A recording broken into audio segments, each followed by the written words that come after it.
Okay, sige ate, bago ka maupo dun, may isa akong tanong sa'yo. Ito yung tanong mo. Ikaw ay kakaliwa. Kaliwa.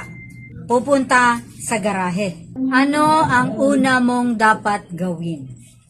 Situational ito. Dapat aware ka lahat sa nakapaligid sa'yo. Letter A. Maging maingat sa paparating na mga sasakyan at pedestrian. O letter B. Maaaring kumaliwa agad dahil ito yung garahe. O garahe mo naman yan, pakialam ba nila? Letter C, magbigay daan sa mga sasakyan lamang. Okay. Sa palagay mo ate, anong tamang sagot? What?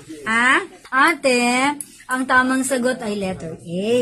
Maging maingat sa paparating na sasakyan, pati pedestrian. Kasi alam mo yung mga pedestrian, bukod na sa tumatawid sila nang wala sa pedestrian lane, wala rin silang pakialam. Basta kay nakatawid sila, ikaw ang mag-a-adjust.